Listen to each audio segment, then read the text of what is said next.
Hello, moi c'est Paul, je me présente Adrien, on est Magic for Workers. Si vous êtes tombé sur cette vidéo, c'est que vous avez certainement entendu parler de notre projet Magic Cube Art. Si ce n'est pas le cas, un petit lien dans la description pour en découvrir plus. On ne va pas vous faire l'historique de nos 4 ans de recherche, ça fait déjà 4 ans qu'on travaille dessus. Sachez qu'on s'est quand même inspiré de ce qui avait déjà été fait, notamment du travail de Paul Vu et Guy Magic, qui ont sorti des produits similaires, mais qui ne nous convenaient pas vraiment. Si vous êtes intéressé par ces 4 dernières années qu'on a passé à bosser dessus, on vous met aussi dans la description un petit lien d'une vidéo qui retrace tout ce travail. Exactement, et donc on va aborder dans cette FAQ les questions principales qu'on a eues quand on a parlé de ce projet autour de nous. Donc voilà, restez avec nous pour en savoir plus. Évidemment, on a essayé d'être le plus large possible, mais si vous avez d'autres questions, on est à votre disposition pour répondre à toutes vos interrogations. Et bien justement, c'est une des réflexions qu'on a eues avec Paul quand on a élaboré cet effet. On voulait qu'il soit accessible du plus grand nombre, que vous sachiez résoudre le cube ou pas, ça ne change rien parce que Magic Cube Art fait tout pour vous. Et ce sera peut-être l'occasion de mettre le pied à l'étrier si vous ne faites pas de cube et de goûter à une magie que nous, on adore et surtout que les spectateurs affectionnent tout particulièrement. Et oui, parce que cet objet, c'est un symbole de la pop culture, c'est un objet iconique, c'est un objet qui est transgénérationnel et international, donc vous n'aurez aucun mal à le justifier, peu importe le spectacle que vous présentez, que ce soit un spectacle enfant ou un spectacle corporate, que ce Du soit mentalisme aussi. Voilà, donc vraiment dans toutes les conditions de travail, vous pouvez utiliser Magic Cube Art et surtout on voulait que ça soit très simple d'utilisation. Et puis si vous faites déjà du cube, vous le savez, il y a beaucoup d'effets sur le marché, je pense notamment à Cubinoja par exemple, ou le dé de Pro-Mystique qu'on peut adapter, des effets avec des cartes, des résolutions dans le dos, les yeux bandés, Matching. il y a des matchings, effectivement, vous savez que tous ces tours sont plutôt des tours de close-up. Le Rubik's Cube, c'est un objet qui est petit, qu'on ne voit pas beaucoup, et du coup, on faisait face à un besoin, à savoir amener le Rubik's Cube sur scène ou dans des conditions de salon. Et en créant Magic Cube Art, on a répondu à cette problématique en faisant un tour qui est visuel et qui est beaucoup plus grandiose. Et surtout qui fasse participer une large audience.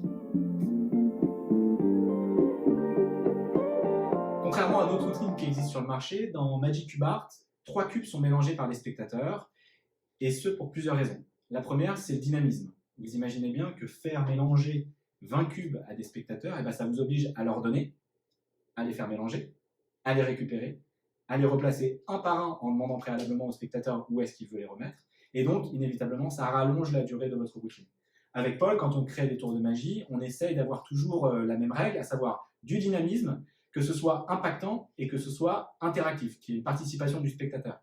Et donc, du coup, on a essayé de se situer entre les deux, parce que avoir 20 cubes à mélanger, bah, c'est beaucoup trop. Un seul, ça génère pas assez d'interaction et ça a donc moins d'intérêt. Et donc, dans Magic Cube Art, on est plutôt parti sur l'idée, c'est notre prix parti, d'avoir 3 cubes à mélanger uniquement. Alors une autre raison, c'est que, vous le savez certainement, mais avec un cube, il y a 43 milliards de possibilités. Alors imaginez si vous faites mélanger tous ces 20 cubes par tous les spectateurs et qu'à la fin, quand ils sont réassemblés, ça forme un visuel qui soit cohérent, ça sent le gimmick à plein nez, c'était vraiment impossible et improbable. Alors c'est vrai que certains diront, la magie c'est justement ça, c'est rendre l'impossible possible. Il ne faut pas prendre les spectateurs pour plus bêtes qu'ils ne sont, voilà. Et nous on voulait que ça reste probable et plausible. Voilà, donc on a pris le parti d'être sur 3 cubes. Et puis, dernière raison qui est assez importante pour nous, c'est la façon avec laquelle on a construit la routine. Et peut-être que vous ne ferez pas la même chose que nous, mais l'idée c'est que dans notre tour, le magicien prédit à l'avance le choix du spectateur, en l'occurrence un visuel qui va être révélé par le mur de Rubik's Cube.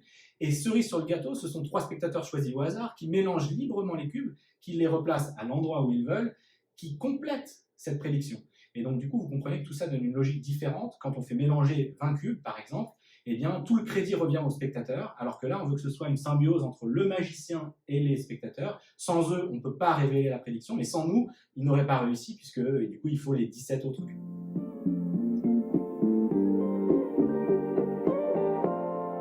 Alors oui, on a déjà évoqué ça dans une question précédente, je crois, mais évidemment, les spectateurs peuvent choisir librement dans quelle case ils veulent remettre chaque cube. Ça vous permet en plus de faire une petite vanne, à savoir sur le dernier cube, dire cette case ou cette case, ce qui fera sourire vos spectateurs, inévitablement. Mais sachez en plus qu'au-delà de choisir la case, vous pouvez choisir l'orientation du cube, le cube à 6 faces, on peut le rentrer des 6 côtés, parce qu'en fait, on a eu 4 figures, plusieurs fois, sur des prestations au départ. Les spectateurs, certains nous ont fait une petite remarque en nous disant « mais pourquoi est-ce qu'on le met dans ce sens-là et pas dans ce sens-là » Et donc, on a fait évoluer le gimmick pour que ça ne soit plus un problème. Et donc, vous êtes complètement libre, le spectateur est complètement libre aussi de choisir où et comment il veut remettre le cube dans Magic Cube Art.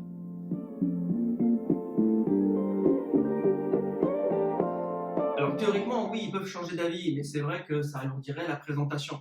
Donc, il n'y a pas d'intérêt à le faire.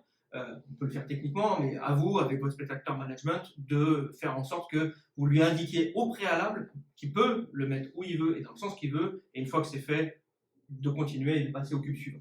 Et d'ailleurs, ça ne nous est jamais arrivé en performance qu'un spectateur nous demande de prendre le cube pour le mettre dans une autre case après qu'on l'ait placé nous-mêmes dans la case qu'il avait choisie.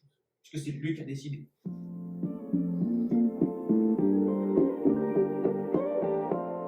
Oui, ce sont des vrais cubes, et partout, ce ne sont que des vrais cubes, parce qu'en fait, Magic Cube Art, pour nous, c'est le final de notre spectacle de Rubik's Cube. Donc, avant ça, on a d'autres effets qui utilisent les cubes, et on voulait pouvoir justement les utiliser avant, et que ce soit des cubes fonctionnels. Yes. Et puis pas changer du coup de modèle, parce que si vous avez des cubes qui ne tournent pas très bien et que vous êtes obligé de prendre un autre modèle, les spectateurs vont s'en rendre compte et ça n'aurait pas d'intérêt. Et puis si ça peut vous rassurer, en tout cas pour ma part, parce qu'il est quand même beaucoup plus lent que moi en résolution, j'arrive à obtenir quasiment les mêmes temps de résolution qu'avec des speedcubes, avec les meilleurs speedcubes qu'on trouve sur le marché. Et ça, c'était un critère qui était très important pour nous, en plus du fait qu'il n'y a rien qui ressemble plus à un cube qu'un vrai cube. Et donc du coup, vous avez avec Magic Cube Art 20 cubes plus un extra dans chaque pack. Alors c'est une très bonne question. Je ne sais pas qui a écrit les questions d'ailleurs. Mais c'est une réflexion qu'on a eue au départ et après on l'a vite abandonnée. Pour plusieurs raisons. La première, c'est d'un point de vue volumétrique, en fait, les cubes sont incompressibles. Le cadre, les colonnes, les étagères, c'est pareil, ils sont incompressibles, qu'ils soient montés ou démontés. Et donc, comme il n'y a pas de gain à démonter, on a préféré vous donner une version qui n'est pas démontable. Deuxième raison, qui n'est pas des moindres non plus, c'est qu'on voulait un produit qui soit solide, fiable, et puis que vous puissiez transporter sans aucun souci. Et le fait que ce soit démontable, du coup, on va à l'inverse de cette logique, même si, évidemment, les cubes vont solidifier l'ensemble, que vous pouvez rajouter des cales, mais on rentre dans des considérations qui ne nous plaisaient pas. Et puis, un dernier point, c'est que comme on fait beaucoup de prestations, on sait que Magic Cube Art, c'est destiné plutôt à des routines de salon ou de scène, et que quand vous êtes artiste, quand on arrive sur le lieu de la prestation, on a beaucoup de choses à gérer, on a des balances des fois à faire, on a les clients à rencontrer, enfin on a beaucoup de choses à s'occuper, et du coup on ne voulait pas se rajouter ce stress de se dire il faut que je le monte, il faut que je l'assemble, il faut que je mette les cubes, il ne faut pas que je me trompe d'orientation. Voilà, l'idée c'était de vous livrer quelque chose qui soit clé en main, et quand vous allez le sortir de la valise, vous êtes ready to perform. Exactement.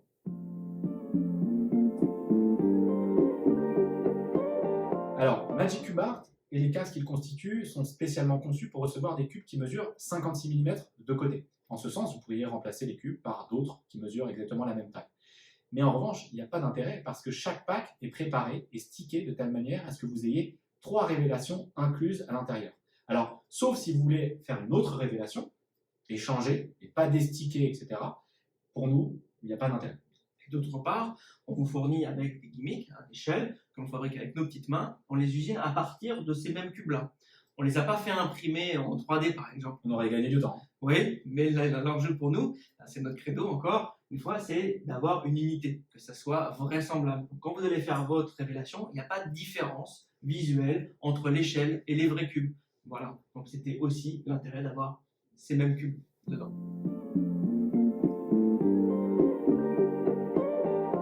Paul, on va être d'accord, je pense. On est d'accord globalement sur tout, oui. Mais on va être très efficace dans la réponse. Le reset est quasiment instantané. On dit quasiment instantané parce qu'il faut quand même repositionner chaque shell dans sa place d'origine. Et du coup, pour ça, il vous faut quelques secondes, mais globalement, c'est presque instant reset. Instant.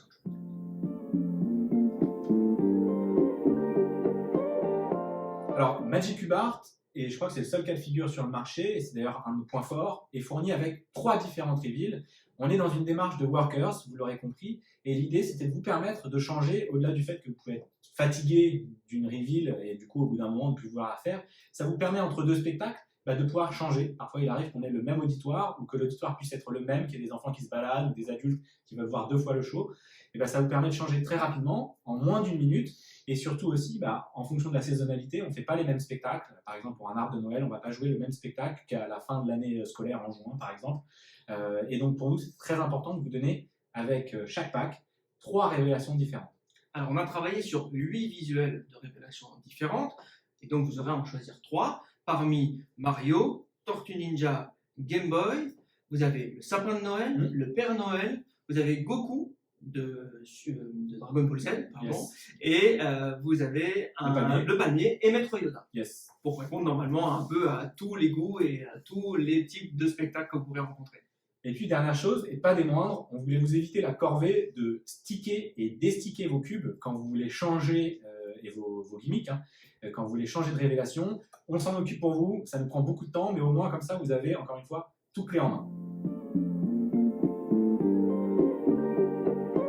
Alors, chez Magic for Workers, on n'aime pas faire des réponses simples, donc on va encore vous en faire une en 3 temps. La première raison qui explique la présence de ces plaques, eh bien, c'est pour le transport. Ça vous permet, en fait, puisqu'elles sont aimantées, de fermer complètement votre Magic Cube Art.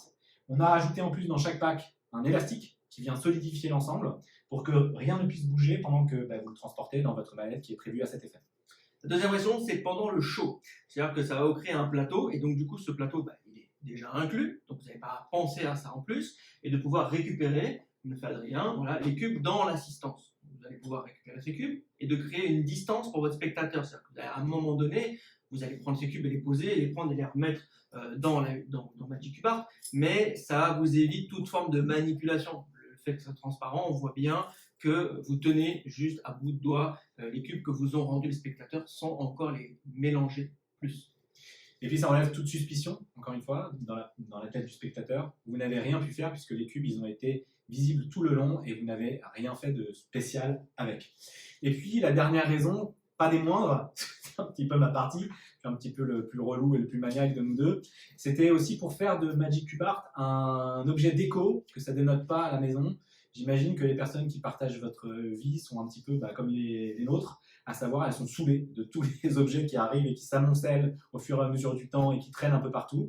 Et donc, on voulait que Magic Cube Art trouve légitimement sa place sur une étagère ou à côté de la télévision.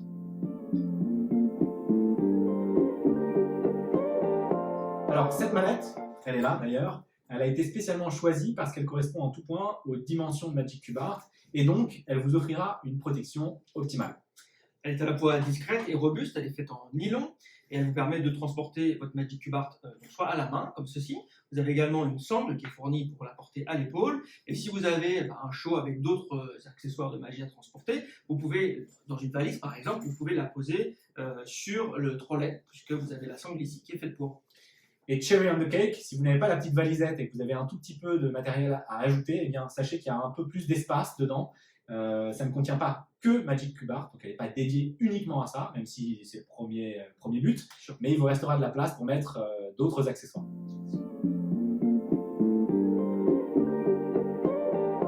Alors, justement, le jeu que vous allez recevoir et qui est inclus dans chaque pack, on espère que vous allez en acheter beaucoup, vous en achetez 1, 2, 3 ou 4, et bien en fait il est différent du jeu que j'ai utilisé dans la démonstration. Je ne sais pas si vous avez eu l'occasion de voir cette vidéo, mais à l'époque j'utilisais un jeu divisé en 2 stacks de 26 cartes, 26 différentes, 26 identiques. Mon objectif, moi, c'était de forcer Mario, et donc j'avais dans mon jeu, pour pouvoir le révéler à la fin, 26 cartes Mario. Mais dans la version que vous allez recevoir, on est parti du principe que comme il y a plusieurs révélations possibles avec votre Magic Cube Art, il vous fallait un jeu avec que des visuels différents. Donc, c'est aussi dit que tout magicien, normalement, devrait pouvoir faire un forçage, que ce soit classique, en croix ou à l'hindou, n'importe. La liste est longue, vous en trouverez bien un qui vous convient.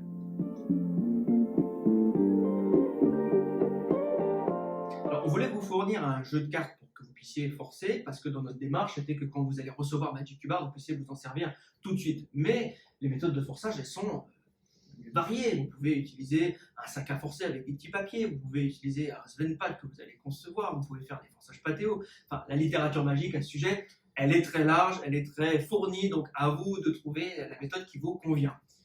J'ai envie de dire, la seule limite, c'est votre imagination en fait. Vous pouvez forcer de plein de manières différentes. On peut aussi utiliser, tu n'en as pas parlé, Digital Force Bag par exemple. Il y a plein de méthodes et la bonne sera celle qui vous convient le plus. C'est pas forcément la nôtre, c'est pas forcément celle d'un autre magicien.